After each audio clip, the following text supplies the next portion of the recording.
When Julie Kibuishi's body is found in Sam Herr's apartment, investigators swiftly initiate a manhunt to locate him.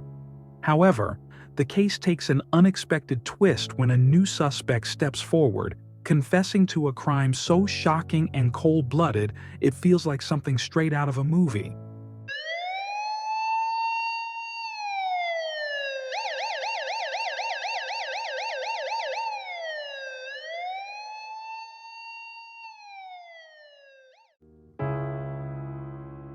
Samuel Sam Herr was the only child of his parents, Steve and Raquel. After serving in Afghanistan, 26-year-old Sam returned to his hometown of Costa Mesa, California, rented an apartment, and began attending college classes. Sam had a good relationship with his parents and a large circle of friends. At college, he met 23-year-old fashion design student Julie Kibuishi, with whom he developed a friendship. On May 22, 2010 at 10 p.m., Sam's father, Steve, went to his apartment after Sam missed a planned weekend dinner and wasn't answering phone calls. Steve used a spare key to open the door, and within seconds, he discovered Julie's lifeless body. He immediately called 911 and told the dispatcher that Julie was dead in his son's apartment and that Sam was nowhere to be found. On the back of Julie's sweater, in black marker, was written, "She's all yours." It turned out that Julie had been dead for almost 20 hours. The last text message on her phone was from Sam, sent the previous evening. He wrote that he needed to talk about some family problems he was dealing with and asked her to come at midnight, not telling anyone. She replied that she would come. Sam had disappeared along with his car and phone. He immediately became the main suspect. Investigators believed that he had killed Julie because of a love triangle, as she had recently started dating a young man she had met. A full-scale manhunt was organized, and Sam's face appeared on all the state's TV channels and newspapers, with authorities searching for him for the murder. Later, it was revealed that someone had withdrawn $400 from Sam's bank account on the day of his disappearance and ordered pizza using his debit card, which led the police directly to his doorstep. It turned out to be a 16-year-old teenager named Wesley. He told the police that his 26-year-old friend, Daniel Wozniak, had given him the debit card and asked him to withdraw money for him.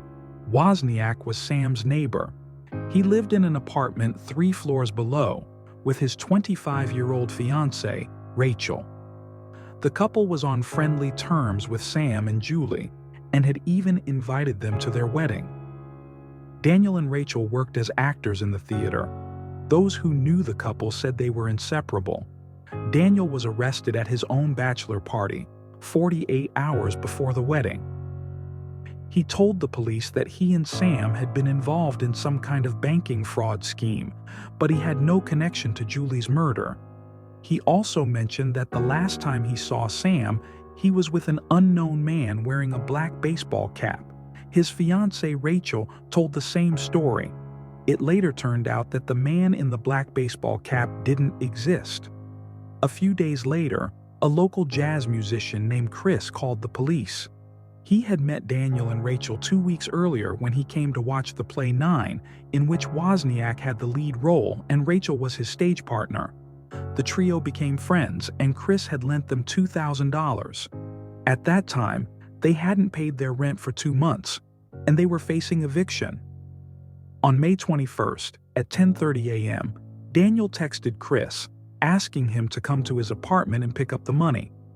When Chris arrived, he was greeted by Daniel, Rachel, and another man. Wozniak introduced the stranger as his brother. He told Chris to stay with Rachel in the apartment while they went out to get the money. Daniel returned to the apartment alone at 4:30 p.m. and placed $400 in cash on the table. Chris asked about the rest of the money, but Wozniak claimed that was all he had. It wasn't until Chris saw Sam's face on the news that he realized the man Daniel had introduced to him as his brother just a few days earlier was actually Sam. After hearing this, Sam's mother, Raquel, was overwhelmed with joy. She had thought her son had been kidnapped and was being held hostage for money, still hoping he was alive. Unfortunately, that wasn't the case. After Chris shared what had happened, Daniel changed his story. He claimed that Sam had come to him, confessing in a fit of anger that he had killed Julie because she had rejected him. He also said he helped Sam hide, as Sam had threatened to kill him and his fiancée. Investigators weren't convinced by his story and quickly realized that Daniel was the real killer. He was charged with 2 counts of first-degree murder. From jail, he called Rachel and confessed to both Julie and Sam's murders. The call was recorded and later used against him in court. Despite continuing to claim his innocence, Daniel eventually began to smirk and reveal the horrific details. He told investigators that he had asked Sam to help him move boxes in the attic of the theater. When Sam bent down, Daniel shot him twice. Later, he sent Wesley to the bank to withdraw $400 from Sam's account and waited in the parking lot while the teenager made the withdrawal. Afterward, he hurried back to his apartment where Chris and Rachel were waiting and handed Chris the cash. Daniel left Sam's body in the theater attic and then, along with Rachel, performed in the play 9. Afterward, using a saw and an axe, he disposed of the evidence. Later that evening, he sent Julie a text message from Sam's phone asking her to come over.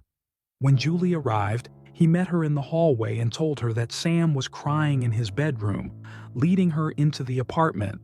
When Julie turned her back, 2 gunshots rang out. Daniel then wrote an angry message on her sweater, aiming to make it appear as though Sam had killed her. After everything was done, Daniel and Rachel threw a party in their apartment. On May 29, 2010, Sam would have turned 27. On that same day, police discovered fragments of his body. He was identified by a tattoo of a heart on his chest with the inscription, "Mom and Dad." Despite numerous confessions, Daniel never admitted his guilt. Prosecutors argued that Daniel killed Sam after learning that Sam had saved up $62,000. Julie was killed without any reason, just to frame Sam. Daniel needed money to pay for his wedding and a luxurious honeymoon with Rachel. He knew Rachel wanted a glamorous ceremony, and to give her that, he was willing to do anything, even take someone's life. In the end, Daniel was found guilty and sentenced to death. In 2018, his former fiancée Rachel stood trial for her role in the crime, but she was sentenced to only 32 months in prison. She was released in 2019. Daniel showed no remorse and never apologized to the families of his victims. In 2022, the death penalty was completely abolished in the state. Wozniak, along with 700 other death row inmates, was given the chance to live on, something that could not be said for his victims. And that concludes our coverage of this tragic story. If you found this video informative or thought-provoking, don't forget to subscribe to our channel for more updates on cases like these. We'd love to hear your thoughts in the comments below. Feel free to share this video with your friends and give it a thumbs up if you found it valuable. Thank you for watching.